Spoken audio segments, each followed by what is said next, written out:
کرنا ہے۔ میں عرض کر رہا تھا حدیث مبارکہ، جابر بن عبداللہ کہتے ہیں حضور عصر کی نماز میں تھے، امام حسین کندھوں پر سوار ہو گئے، کہتے ہیں ہم ڈر گئے کہ سجدہ اتنا لمبا ہو گیا ہے کہیں حضور کی روح پرواز تو نہیں کر گئی۔ حضرت جابر بن عبداللہ کہتے ہیں اسی دوران نماز، دوران سجدہ میں نے اپنا سر اٹھا دیا۔ جب میں نے سر اٹھایا تو میں حیران ہوا، میں حضور کو دیکھنا چاہ رہا تھا کہ حضور نے اتنا لمبا سجدہ کیوں فرمایا۔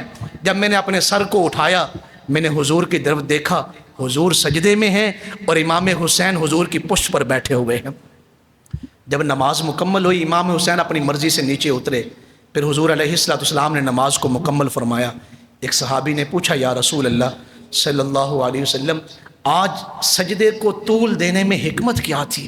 سجدے کو لمبا کیوں فرمایا؟ 4 رکعتیں پڑھی ہیں، صرف ایک سجدے کو اتنا لمبا کیوں کیا گیا؟ کیا حکمت ہے اس میں؟ تو حضور علیہ السلام نے فرمایا، جب میں سجدے میں تھا تو حسین تشریف لائے، میرا شہزادہ آیا، میرا بیٹا آیا، وہ میری پشت پر سوار ہو گیا، تو میں نے نیت کر لی جب تک میرے بیٹے کا شوق ہے وہ میری پشت پر بیٹھا رہے، جب تک اپنے شوق سے اور اپنی مرضی سے نیچے نہیں اتریں گے میں بھی سر کو سجدے سے نہیں اٹھاؤں گا۔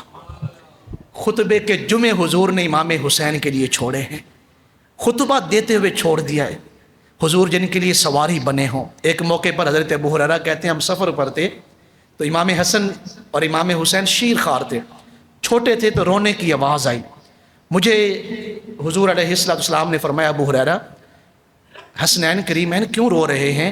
کیا ان کی ماں ان کے ساتھ نہیں؟ سیدہ پاک ان کے ساتھ نہیں؟ تو سیدنا ابو ہریرہ نے عرض کی کہ یا رسول اللہ صلی اللہ علیہ وسلم سیدہ بھی شہزادوں کے ساتھ ہیں۔ فرمایا پھر پتہ کریں بچے کیوں رو رہے ہیں۔ پتہ کیا گیا کہ بچے پیاسے ہیں اور قافلے میں پانی ختم ہو چکا ہے۔ حضور علیہ السلام نے فرمایا میرے سواری میں چیک کریں، میری سواری کے اندر پانی ہوگا۔ آپ کی اونٹنی کو چیک کیا گیا، وہاں جو سامان رکھا ہوا تھا وہاں پر بھی پانی نہیں ملا۔ تو حضرت ابو ہریرہ سے حضور نے فرمایا پھر دونوں شہزادوں کو لے آئیں۔ امام حسن کو پہلے لایا گیا، میرے اور آپ کے آقا کریم علیہ السلام نے امام حسن کو اٹھایا ہے اور اپنے سینے سے لگایا ہے۔ وہ بچے کتنے خوش نصیب ہیں جو سینہ مصطفیٰ سے لگ رہے ہیں، ان کی عظمتیں کتنی بلند ہیں۔ سینہ مبارک سے لگایا اور لگا کے حضور علیہ السلام نے اپنی مبارک زبان امام حسن کے منہ مبارک میں ڈال دی ہے، اپنی مبارک زبان کو چسوا رہے ہیں۔ سیدنا حضرت ابو ہریرہ کہتے ہیں جب تک امام حسن سیر نہیں ہوئے حضور نے اپنی مبارک زبان کو باہر نہیں نکالا۔ وہ زبان مبارک، وہ لعاب دہن جو ایک کڑوے کنویں میں ڈل جائے تو اللہ اس کو میٹھا بنا دے، جو حضرت مولا علی کی آنکھوں میں لگ جائے تو پھر کبھی آنکھیں خراب نہ ہوں۔ پھر فرمایا اب حسین کو لائیں، امام حسین کو لایا گیا۔ حضور علیہ السلام نے امام حسین کو اپنے سینہ اطر سے لگایا ہے اور اپنی مبارک زبان حضرت امام حسین کے منہ میں ڈال دی ہے۔ جب تک امام حسین سیر نہیں ہوئے حضور علیہ السلام نے اپنی مبارک زبان نہیں نکلوائی۔ جن بچوں کا معمولی سا رونا حضور سے برداشت نہ ہو، آپ اندازہ کر سکتے ہیں کہ حضور علیہ السلام کو ان سے محبت کتنی ہوگی۔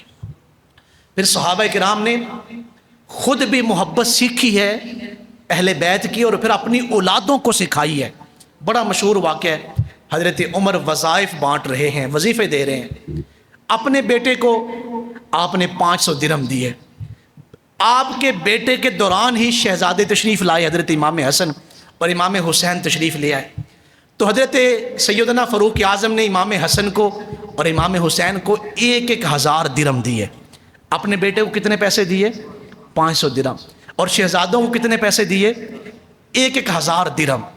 حضرت سیدنا فاروق اعظم کے بیٹے نے عرض کی، چونکہ بچپن میں تھے، عرض کی کہ امیر المومنین مسئلہ یہ نہیں ہے کہ میرے پیسے کم ہیں شہزادوں کو پیسے زیادہ دے گئے، مسئلہ پیسوں کا نہیں، صرف مجھے وجہ بتا دیں مجھے 500 کیوں دے رہے ہیں اور ان کو 1000 کیوں دے رہے ہیں۔ تو اس وقت سیدنا فاروق اعظم نے اپنے عقیدے کو بیان کیا، اپنی محبت کو بیان کیا۔ فرمایا میرے بیٹے پہلے تم یہ دیکھو تم عمر کے بیٹے ہو، یہ رسول اللہ کے بیٹے ہیں، تم اپنی قیاس ان شہزادوں کے ساتھ نہ کرو، یہ نہ پوچھو کہ ان کو پیسے اتنے زیادہ کیوں دے رہے ہیں اور مجھے 500 کیوں، ان کو 1000 کیوں، 1000 کیوں دے رہے ہیں۔ تم عمر ابن خطاب کے بیٹے ہو، اور یہ رسول اللہ کے بیٹے ہیں۔ فرمایا پھر ان کی نانی تمہاری نانی جیسی نہیں، جیسی تمہاری نانی ہے وہ سیدہ خدیجہ الکبریٰ جیسی نہیں، جیسی ان کی ماں ہے تمہارے پاس ویسی ماں نہیں، جیسی ان کی ماسیاں ہیں حضور کی بیٹیاں جو ہیں تمہارے پاس وہ ماسیاں نہیں، اور جیسے ان شہزادوں کے پاس ماموں ہیں تمہارے پاس ویسے ماموں نہیں۔ جو حضور کے بیٹے ہیں وہ حسنین کریمین کے ماموں ہیں۔ صحابہ نے اپنے خود بھی محبت کو سیکھا ہے حضور سے، آل پاک کی محبت، پھر اپنے بچوں کو بھی سکھائی ہے۔ فرمایا اپنے آپ کو ان شہزادوں کے ساتھ نہ ملاؤ، اس لیے کہ ان جیسا کوئی نہیں۔ پھر ایک زمانہ بیتا، حضرت عبداللہ ابن عمر رضی اللہ تعالیٰ عنہ بڑی عمر میں ہیں، سیدنا فاروق اعظم کے وصال کے بعد، آپ کی شہادت کے بعد ایک سائل حضرت امام حسن کی بارگاہ میں گیا اور اس نے جا کے عرض کی کہ جناب میں ضرورت مند ہوں، مجھے کچھ دیں۔ امام حسن نے اس کو پاس بٹھایا اور بٹھا کر کے فرمایا کہ تمہارے حالات کیسے ہیں، یہ تم مانگ رہے ہو، کس چیز نے تمہیں مجبور کیا کہ تم مانگنے کے لیے آئے ہو؟ تو اس شخص نے اپنے حالات بیان کیے کہ میری یہ صورتحال ہے معاشی طور پہ۔ پھر امام حسن نے اس کو مسئلہ سمجھایا کہ انسان کس وقت بھیک مانگ سکتا ہے۔ دو باتیں میں نے عرض کی ہیں۔ سب سے پہلے جو بھیک مانگنے آیا تھا اس سے اس کے حالات پوچھے ہیں، بھئی تم بھیک کیوں مانگ رہے ہو، تمہاری ضروریات کیا ہیں؟ جب اس نے ضروریات بتائیں تو پھر امام حسن نے اس کو مسئلہ بتایا کہ انسان کے یہ حالات ہوں تو پھر انسان بھیک مانگ سکتا ہے۔ دو باتیں کی، یہ مسئلے سمجھا کے پھر امام حسن نے روانہ نہیں کر دیا، اب میں نے مسئلے تمہیں بتا دیے ہیں، اب تم روانہ ہو جاؤ۔ جو اس نے مانگا تھا امام حسن نے اسے عطا کیا۔ سائل نے وہ پیسے لیے اور اپنی ضرورت کی چیزیں لیں، امام حسین کی بارگاہ میں آ گیا۔ جب امام حسین کی بارگاہ میں آیا تو کہا جناب میں ضرورت مند ہوں، مجھے کچھ دیں۔ تو امام حسین نے بھی اپنے پاس بٹھایا اور اس کے حالات پوچھے، پھر اس کو مسئلہ بتایا کہ انسان بھیک کن حالات میں مانگ سکتا ہے۔ یہ مسئلہ بتانے کے بعد خالی نہیں لٹایا آپ نے، جو اس نے مانگا تھا اسے عطا کر دیا۔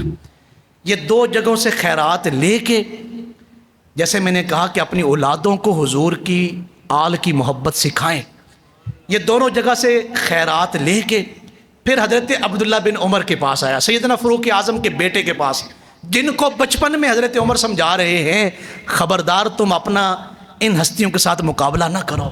ان کی بارگاہ میں وہ سائل آیا، کہا جی ضرورت مند ہوں، تو حضرت عبداللہ ابن عمر نے فوراً جو وہ مانگ رہا تھا اسے دے دیا۔ اس دور کے بھیکاری بھی بڑے عقل مند ہوتے تھے۔ اس نے کہا جناب اجازت ہو تو چند گھڑیاں بیٹھ سکتا ہوں؟ آپ نے فرمایا بیٹھ جائیں۔ تو اس نے کہا پہلے میں امام حسن کے پاس گیا، انہوں نے سب سے پہلے میرے حالات پوچھے، پھر مجھے مسئلہ بتایا، پھر مجھے خیرات دی۔ پھر میں امام حسین کے پاس آیا، انہوں نے پہلے میرے حالات پوچھے، پھر مسئلہ بتایا، پھر خیرات دی۔ جب میں آپ کے پاس آیا ہوں آپ نے میرے حالات بھی نہیں پوچھے اور مجھے مسئلہ بھی نہیں بتایا۔ تو حضرت عبداللہ بن عمر کی آنکھوں میں آنسو آ گئے، فرمایا یہیں پہ اپنی زبان کو خاموش کرا دو، وہ رسول اللہ کے بیٹے ہیں، میں عمر ابن خطاب کا بیٹا ہوں، مجھے ان کے ساتھ نہ ملاؤ کہ امام حسن نے کون سا عمل کیا ہے یا امام حسین نے کون سا عمل کیا ہے، مجھے ان کے ساتھ نہ ملاؤ، وہ تو عظیم ہستیاں ہیں، وہ تو وراء الورا ہیں۔ اس لیے خود بھی ان ہستیوں سے محبت کریں اور اپنی اولادوں کو بھی ان ہستیوں کی محبت سکھائیں۔